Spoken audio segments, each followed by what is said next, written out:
We got any swimmers here this morning? Anyone swim? Anyone do a good bit of swimming? Okay, just a few of us. I've noticed this thing, right? I don't know. I go to the leisure centre just down the road, and I swim probably twice, 3 times a week, something like that. And I have this attitude towards exercise, which is probably not a great one, which is as a slightly over 50-year-old male, hard to believe, I know.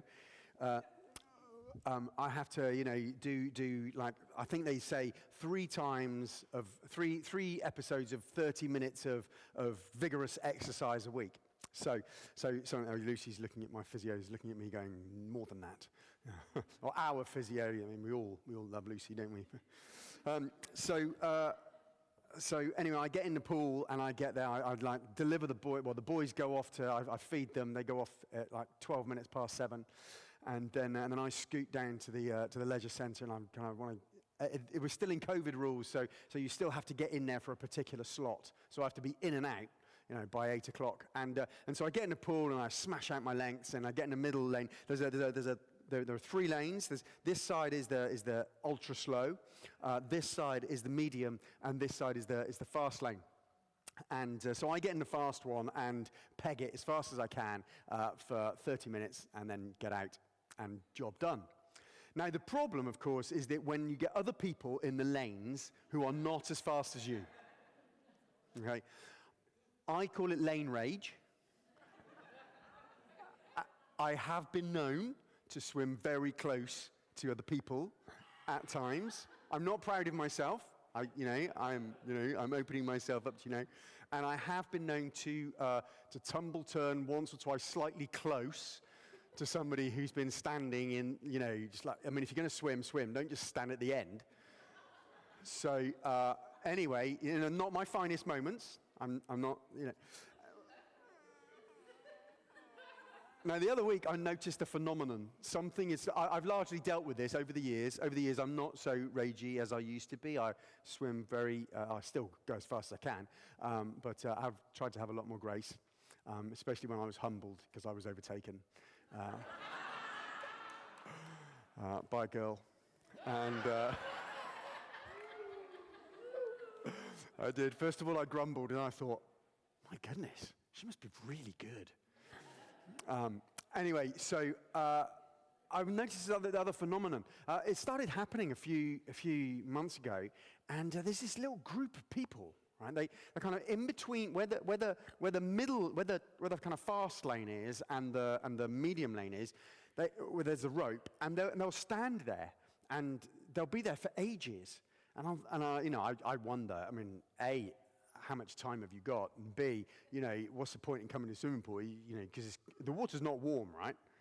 So, but they stand there for ages and chat and stuff, and then one will go, and and then and then sometimes you go and they've all gone. But they kind of gather there, and at times it's annoyed me. I've got the rage again because there's been so many of them, they spread across, and there isn't quite enough room to turn or touch the side, and anyway.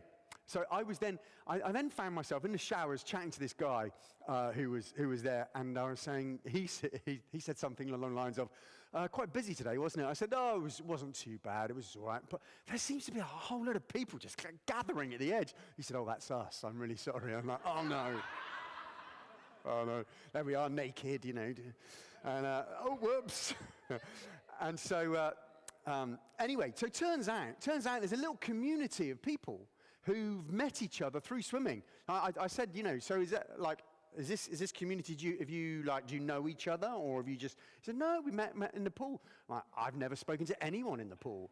I can't barely breathe, let alone speak.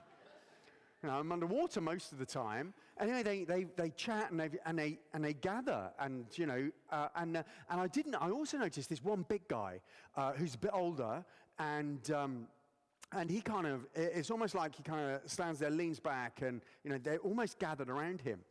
And then I was chatting to somebody else, and she was saying, "Oh, are you still swimming?" I said, "Yes." And she said, I said, are you going? And she said, "Yeah, I go on a Friday mostly." And she said, "It's great, there's a little group of us." Like, are you part of this community as well?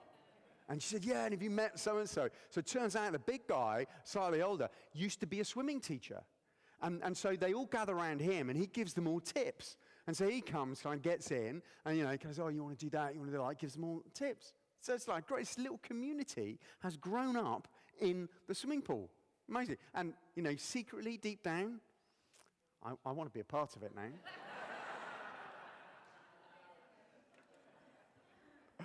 Oh, dear. Should we open the Bible? There is a point to telling you that. There is a point to telling you that. It might not become clear, but there is a point. Okay, I'm just going to read this passage. We read it last week, and we read it the week before. We're going to read it again, because we're still talking about the same thing, which is community. Jesus' call to us as people and into community. To be a community that shows God's love to our friends, our families, our neighbors, and everybody else in the swimming pool, the world. Matthew 4, verse 18. As Jesus was walking beside the Sea of Galilee, he saw two brothers, Simon, called Peter, and his brother Andrew. They were casting a net into the lake, for they were fishermen. Come, follow me, Jesus said, and I will send you out to fish for people. At once, they left their nets and followed him. Going on from there, he saw two other brothers, James, son of Zebedee, and his brother John. They were in a boat with their father Zebedee, preparing their nets. Jesus called them, and immediately they left their boat and their father and followed him. And so, Father God, as we mine this passage once again, we pray that you would speak to us and help us to receive all you have for us. Amen. Okay, so a little recap of last week. So we talked about this passage and Jesus' call to us and to community. So Jesus called his disciples. We noticed that one, he calls them together and he calls them into community. He calls them in community and into community. Okay? He doesn't just call them and say, come, and do this or do that. He calls them into a community, which is his community. 2, they dropped everything. There was total commitment. There's a high bar on entry. That's to follow him. And that means leaving everything. Jesus, we notice that Jesus is more interested, he seems to be more interested in commitment than maturity. He didn't go to the people who were well-schooled. He went to the people who would be committed. 3, the community that Jesus called them to was a diverse community, socially, educationally, and politically. It was full of people who wouldn't normally get on, okay? So those are the 3 things that we noticed about Jesus' call into community. Then we learned 4 things. 1, Jesus calls us into his community. You cannot follow Jesus without being part of his community. Jesus was in community and went deeper into community. So if you were following him, you would have to go into that community too. If you're not going into community, you're not following Jesus. 2, we learned that it takes commitment. There is a high bar.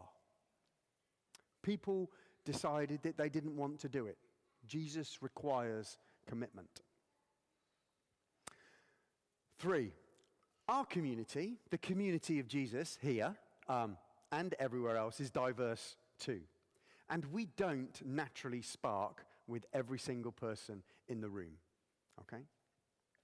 4, the point of community is to grow as disciples. If you kind of have any issue with those things, because some of those are some quite bold statements in there, go back to, it's on our website. You can go back to last week's material. So when we talk about community, we're following on from there and we're asking ourselves some more questions. When we talk about community, what do we mean? We mean the followers of Jesus. The community of the followers of Jesus in this place. A community is defined by one commentator as people sharing a common interest in a local area. We don't all share the same views or interests. We definitely don't share the same views, do we? No? Has anybody else had a dispute this week with somebody else in church over, let's say, politics. Just me and D.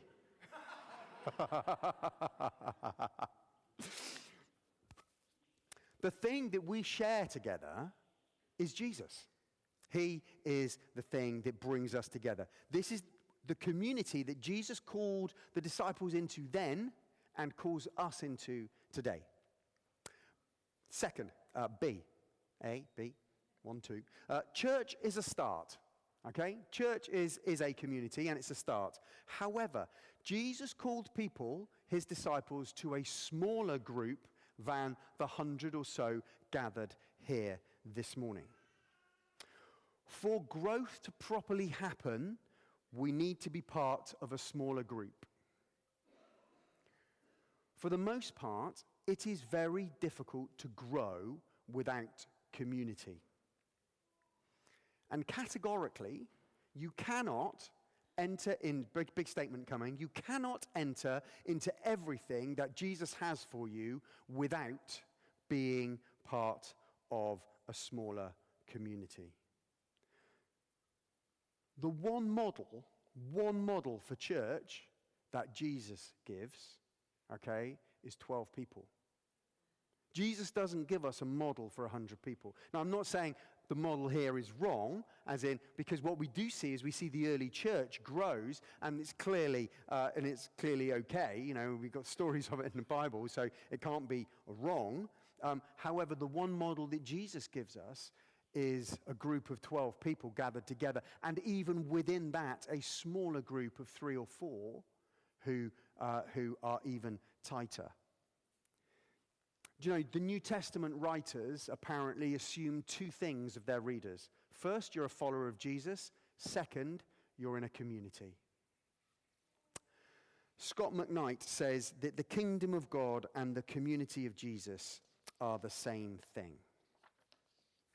So what stops us?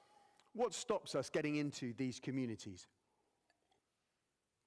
Well, generally in Christian life, our best moments with God are either alone in the quiet, just in the silence with God, or they're in tight community.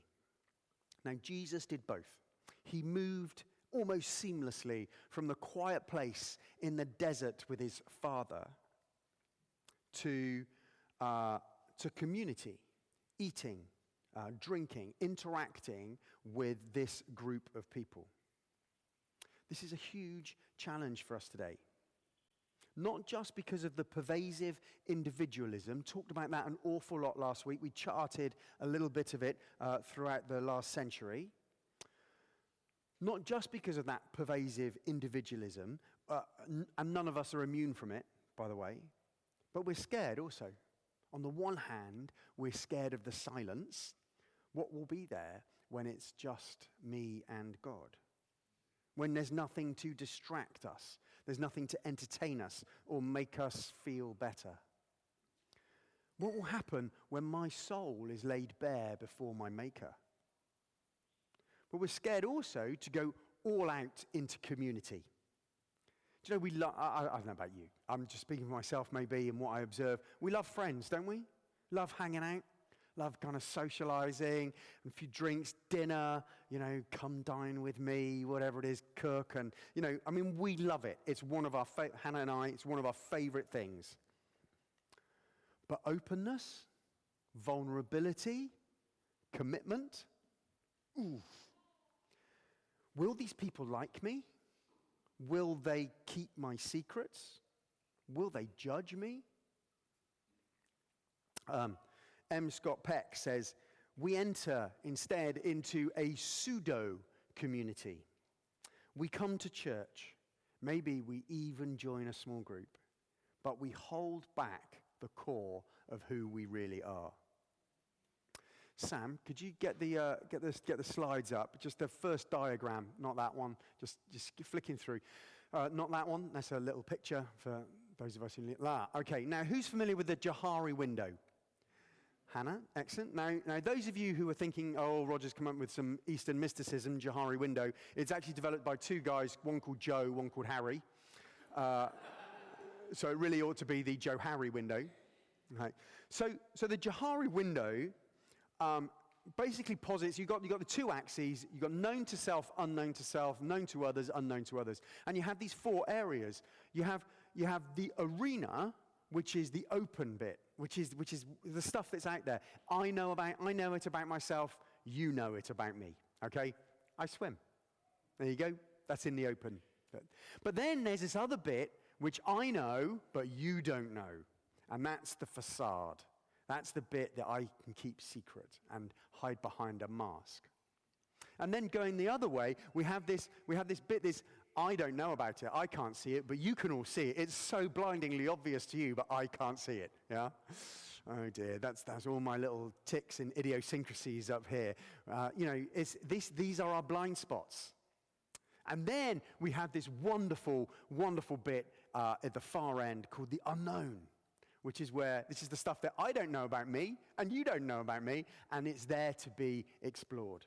Okay. Now then, so what we want, there are two good areas and two bad areas in the Johari window. The bad areas are the blind spots and the facades. Okay, because we don't want blind spots, and also we don't want to have a facade because we want to be open and we want to be known. So, how do we get from the facade to the arena? Next slide, Sam. Oh, you can't read. That's very difficult to read, isn't it? Okay, so the way to get from the facade to the arena is vulnerability. We need to be vulnerable and open with people. And then to get from the blind spot to the arena, next slide, is feedback, okay? Or accountability, some people say. You know, that's the only way, because we need people to speak into our lives. And then the way to get from there to the unknown is exploration. So as we make relationships, relationships that are worth anything involve vulnerability, openness, but also feedback, being able to hear what other people say, and then together we can go on this amazing journey of exploration. When we read the Gospels, we see Jesus doing this. This is what he does with the disciples. And they model this for us. The disciples are asking questions. They're asking for teaching. They're having a go. They're making themselves vulnerable. Jesus is feeding back. He's telling them when they've messed up. He's forgiving them. He's encouraging them. And here's a note. Here's a note to the leaders amongst you, the small group leaders. Jesus also makes himself vulnerable to his disciples. He weeps with them. He's not afraid to show his emotions. He takes their feedback and talks it through with them. And he says, doesn't he? He says, I no longer call you servants, but friends. Why? Because servants don't know their master's business, but you know my business. So Jesus does it too. I've seen too many groups where the leaders haven't modeled vulnerability. And so the group can't go the distance, and it doesn't function in the way that we want groups to. Sam, there's a quote. I think it's the next slide. M. Scott Peck says, there can be no vulnerability without risk, but there can be no community without vulnerability. Okay. So, we've got three main hurdles. Three main hurdles for us to overcome. The first main hurdle is individualism. All right? Now, we've already mentioned this briefly, mentioned it a lot last week, but it is huge. Okay? It essentially boils down to self versus society. The swing to self over the last 60 or 70 years is enormous. The older ones amongst us will be able to see it and pinpoint it and say, oh, look, that's how it's happened. Most of us have never known a different world. But community needs commitment. And yet commitment to anything other than to me is an anathema to individualism. Mark Sayers, who is a leader, a church leader in Australia, but also a social commentator, says that commitment is one of the three missing ingredients for the revival of the church. The two others being sacrifice and perseverance. Community needs commitment. That means not dipping when we don't feel like it or something else comes up. taking a stand against FOMO. FOMO, fear of missing out. You know, oh, something else has come up. I want to do that instead, so I'll miss small group tonight. You know, we try and teach our kids this, especially as they get older. When they say they're going to do something, we ask them to honor it and to show commitment. Individualism has one authority, me. That's it. But followers of Jesus, we live under a different authority, don't we? We live under the authority of Jesus, his way and his word. And so when we commit to follow Jesus, that means walking in the same direction as, we give up our autonomy. We can't do whatever we want to do whenever we want to do it. Do you know, I find this really tough. I really do. I suppose probably the biggest thing that I struggle with at the moment in my walk with Jesus is independence. Over the years, it's been different things. It might have been swearing or whatever.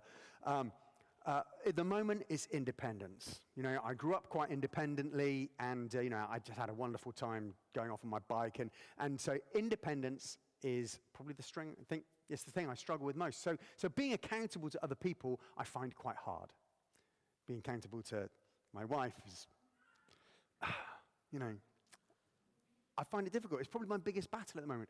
And this is a battle that we all face, that to be open with other people and welcoming their input into our lives. Okay, that's the first one, is individualism. You know, we can all get that, can't we? You know, the consumer world, it's all around us. We know that that's a problem. Here's another one, which is really, I find fascinating. 2, idealism. Here's another barrier to community. Do you know, experts say that the cause of most marriage breakdown is, especially in the early years, is unrealistic expectations. Idealism. People go into it with ideas of what it's going to be like, and they don't match up, and so it's, all right, sack that, I'll go do something different. We either have wildly idealistic or unrealistic expectations of community.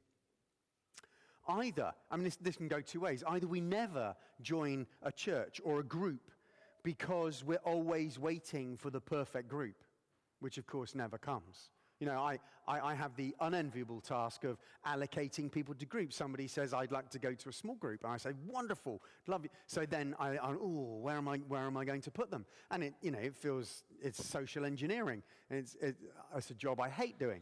And yet you kind of find yourself going, they won't fit with them, or I'm not sure about that. And I'm not, when actually that's not what it's about. Because if we try and work out the perfect group, it'll never, ever happen. They do say, don't they, don't look, if you find the perfect church, don't join it, because you'll mess it up. So we never join because we're always waiting for the perfect one, which never comes, or we bounce from group to group, from church to church, because we're constantly looking for the right one, and nothing ever matches up. Dietrich Bonhoeffer. You don't often hear me quote Dietrich Bonhoeffer, I know, but I will do today. He comments on this. Dietrich Bonhoeffer, in the Second World War, he tried to start little worshipping communities, okay? And he writes about this. He says, the sooner this shock of disillusionment comes to an individual and community, the better for both. Every human dream that is injected into the community is a threat and must be banished if genuine Christian community is to survive. He who loves the dream of community more than the community itself becomes a destroyer of it. It's mind-blowing, isn't it? He basically says that the thing that's going to kill the groups is people's expectations of the group. He goes on to say that we come with a heart posture of demand rather than one of grateful reception. So it's so easy to destroy the reality of what is in the name of an idealistic vision. Idealism. And finally, the third thing that gets in our way is intimidation. We're scared. We're scared of people. Now, I'm not talking about introverts and extroverts. It's a common misconception. Some people say, "Oh, I'm an introvert. I can't do a group," or "I'm an extrovert. I need more than one group." Introversion and extroversion is not a measure of how relational someone is, but it's a measure of how social they are. And it's about where we derive our energy from. Introverts alone and extroverts with people. And some of the most relational and well-connected people I know are introverts. And some of the loneliest are extroverts who make friends wherever they go. No, it's about being scared of our real self. It's about being scared that when people see our real self, they will turn away from us. We often say that the people we love get the worst from us, don't they? Well, it's not strictly true. They don't just get a mask, they get the real us. It's not the worst of us, they get the real us. Because they're the safest people for us to be with.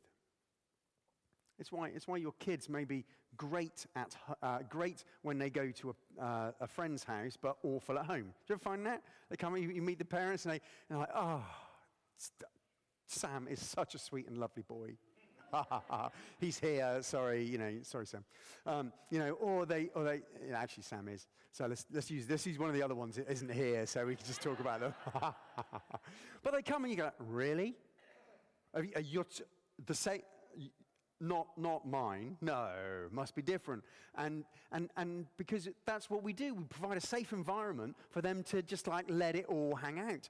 So that we often talk at home about home being the training ground for when you go to other people's houses or you go out into the world. So that's how we train in this area, and this is where we mess up and make our mistakes, so that when we go out, we can be the people that we need to be in the world. So we're scared of intimacy, and that people will see that what we are will come out without any filter. But this is how we become people of love. We engage with other people. We love people who we may not naturally get on with. We mess up. We get called out. We repent. We recognize that this is not who I want to be. The vulnerability and then the feedback and the accountability. We make ourselves vulnerable and we accept feedback. The two key ingredients. And we will not see transformation and growth without them. Now the thing is, it's dangerous. It's a dangerous thing, because when we put ourselves out there, we risk rejection or criticism. And let's face it, we don't really want feedback. Every seminar you go to, you say, we want your feedback. It's not actually true. They don't want it, they feel they have to have it. None of us really want it. We want autonomy, independence. It's Adam and Eve in the garden all over again. And we need them both. We need both vulnerability and feedback. Because if it's only vulnerability, well, everything's totally safe and we feel great and everyone massages us in our issues. But there's no change. There's no growth. And if it's only feedback, you just feel battered. And so you won't be vulnerable, and so there will be no change. So do you know Alcoholics Anonymous actually started as a church small group. It started as a discipleship program within a church because Sunday attendance wasn't cutting it. Sunday attendance just wasn't producing the disciples that they were looking for. It didn't have enough vulnerability and enough accountability. And afterwards today, as you have your coffee, I wonder, are you going to make yourselves vulnerable and ask for feedback from the people that you're going to have a cup of coffee with? Probably not.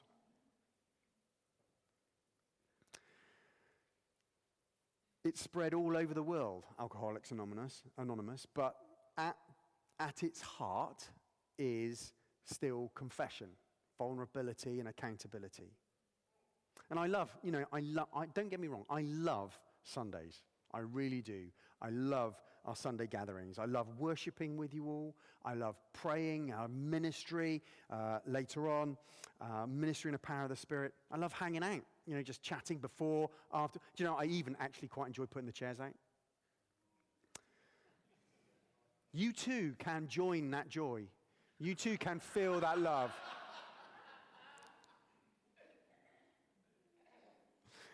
I genuinely can't believe that this is called work for me. But Sundays have way less power. This gathering has way less power than a bunch of people gathered at 8 a.m. in some dingy hired room saying, "Hi, I'm Brian, I'm an alcoholic, and I got whammed last night." That just doesn't have the same power. The place that I experience the most transformation is with the people that I'm vulnerable with, the ones who I ask to speak into my life. The community of vulnerability and accountability is sadly lacking in the church today. It's why people come to church every week but are still lonely. It's why we show up week after week, but we never see the transformation that we're looking for. It's even why some dear friends have just simply dropped out since COVID. So what do we do? What are we to do with this? How do we remedy the situation? Well, a few things. First of all, start where you are.